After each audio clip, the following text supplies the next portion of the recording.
welcome to the video. I'll be going over some risk management techniques I use in my trading personally. Before we get to my risk management techniques, I wanted to share that risk management is the most important aspect in trading that should be prioritized above all else. Because anyone can make money trading stocks or options, but the biggest problem most traders face is keeping their profits. The first technique I use to manage risk is always having a stop loss for every trade I place. Here's an example of a trader who uses a stop order after buying a dip on Dell stock, thinking it will trade higher. He buys 1,000 shares at 43.80. Places a stop order at 43.11. Then he places a limit order at 45 to sell and take profits. Let's see what happens.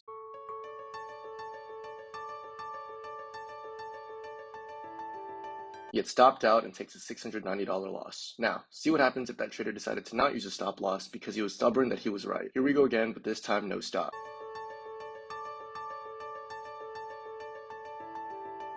At this point, the trader is down about $1,200 unrealized and is still stubborn the stock will bounce. The trader can't take the pain anymore and decides to sell his shares at 41.80 and as a result loses $2,000 instead of $690. So make sure you always use a stop when trading. Another technique I use to manage risk is having a daily max loss on the day. It is imperative that you have an ultimate stop loss on the day. It is so easy for people to get tilted day trading because once people hit their pain threshold, they become numb to losing after they lose a certain amount, and this is the most common reason people blow their trading accounts. Here's an example of a novice trader blowing their account very quickly in one day because they don't have a max loss. Trader ends the day with a total loss of $2,100. If he had a set daily max loss of $1,500, then he would have saved himself $600. Sounds simple, but having a daily max loss can save you a lot of money and prevents further self-destruction of a trading account. The last risk management technique I'll talk about is bet sizing per trade. This is a bit more advanced and takes experience, but eventually as a trader, you understand what trades are high odds trades for you and what trades are not.